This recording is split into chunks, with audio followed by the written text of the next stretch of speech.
Hello guys, कैसे हैं आप सब। मेरे हिसाब से आप सब अच्छे होंगे। अब अभी इवनिंग के बज रहे हैं, कितने बज रहे हैं? अभी इवनिंग के बज रहे हैं 4:15। गाइस,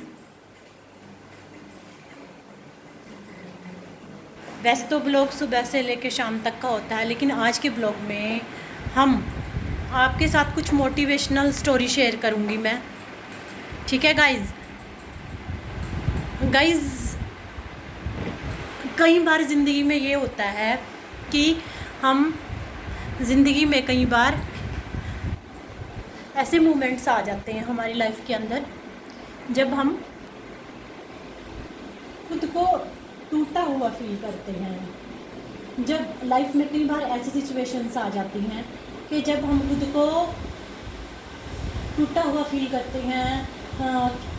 कोई सरकमस्टेंसेस लाइफ में ऐसी बन जाती है कि हमें कोई रास्ता या कोई सिचुएशन नज़र नहीं आती। ठीक है, तो अगर आप, मुझे लगता है कि ऐसी सिचुएशन सबकी ज़िंदगी में आती है और तमाम ज़िंदगी में कभी ना कभी ऐसी सिचुएशन से हमें गुजरना ही पड़ता है ना गाइस। तो आज मैं आपको जो स्टोरी सुनाने जा रही हूँ उससे आप कुछ सीख ले सकते हैं अच्छी। तो उससे आप सीख ले सकते हैं, और जब भी आप ऐसी सिचुएशन में हो तो ये स्टोरी आपके लिए बड़ी बेनिफिशियल होगी। चलो मैं आपको सुनाती हूँ स्टोरी क्या है। गाइस, क्या होता है कि एक बार कोई लड़की होती है, ठीक है, वो क्या कहते हैं, किसी अपने हाई लेवल के एग्ज़ाम में फ़ेल हो जाती है, और फेल होने के बाद उसका दिल अंदर से इतना टूट जाता है, वो इतना टूटा हुआ ब्रोकन फील करती है अपने अंदर से कि ना कुछ खाती है, ना पीती है, ना ढंग से सोती है। वो क्या करती थी, सारा दिन एक रूम में बंद करके रखती थी अपने आप को, और उसके अंदर से कुंडी लगा लेती थी। तो उसके फादर ने जब उसकी ऐसी हालत देखी तो उससे रहा नहीं गया। वो अपनी बेटी के पास जाता है और उसको बोलता है कि एक बार मेरे साथ किचन में आ। तो वो अपने फादर के साथ किचन में चली जाती है। तो किचन में उसके फादर क्या करते हैं, 3 कुकर लेते हैं। एक कुकर के अंदर वो क्या करते हैं, आलू उबालते हैं। दूसरे कुकर के अंदर वो क्या करते हैं, दूसरे कुकर के अंदर अंडे उबालते हैं। और तीसरे कुकर के अंदर क्या करते हैं, वो कॉफ़ी बीन्स होते हैं ना, वो उबालते हैं। ठीक है, तो उसको ये देख के बड़ा गुस्सा आता है। वो कहती है क्या क्या कर रहे हो पापा आप, ये सब क्या है।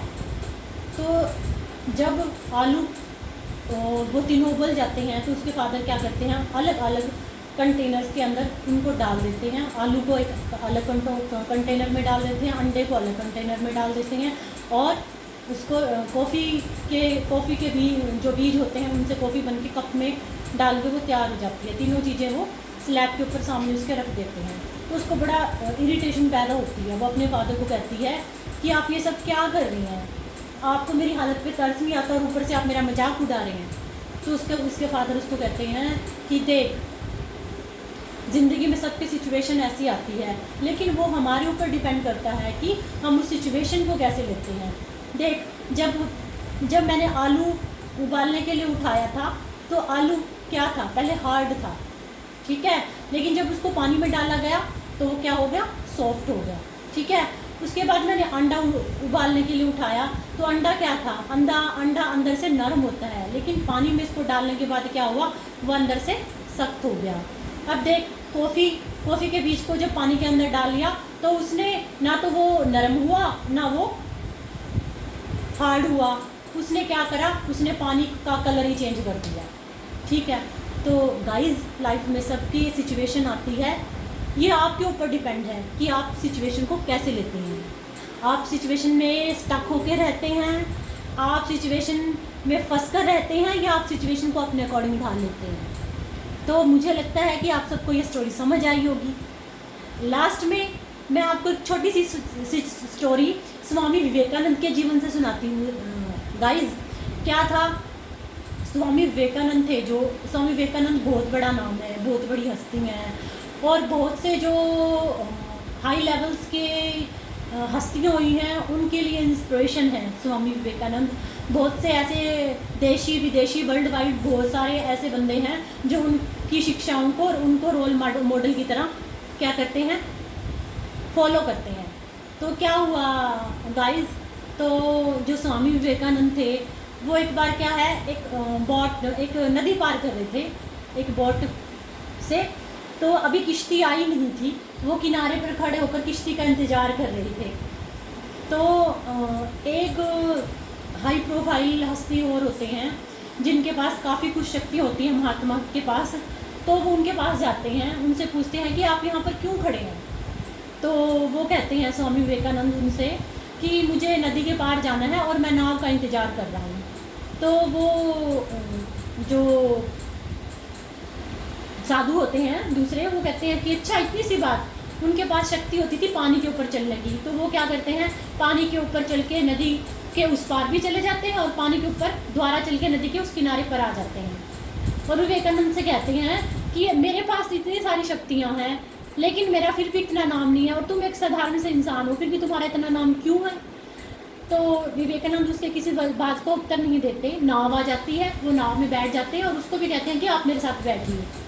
तो नाव उनको नदी पार करा देती है। नाव के दूसरे किनारे पर जाकर वे उतर जाते हैं और उसको नाव वाले को 1 रुपया जो उसका किराया है वो दे देते हैं, 50 पैसे अपने और 50 पैसे उस साधु के नाम पे। तब विवेकानंद उनके जवाब का आंसर करते हैं कि आपको ये शक्ति प्राप्त करने में कितना समय लगा। उसने कहा कि मेरे को ये पानी की सिद्धि प्राप्त करने के लिए, पानी पर चलने वाली सिद्धि प्राप्त करने के लिए 15 साल लगे। तो स्वामी विवेकानंद कहते हैं कि पानी पर तो नाव में बैठकर भी नदी पार की जा सकती थी, आपने इस सिद्धि को हासिल करने में 15 साल लगा दिए।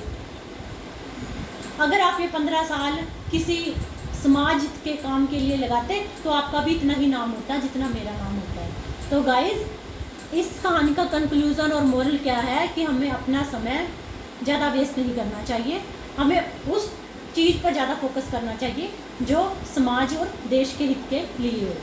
तो गाइस, आप कैसा लगा आपको मेरा आज का ब्लॉग? ऐसी मोटिवेशनल स्टोरीज़ के साथ मैं आपको अगले ब्लॉग में फिर मिलूँगी। बाय बाय, सत श्री अकाल, आदाब, बाय बाय।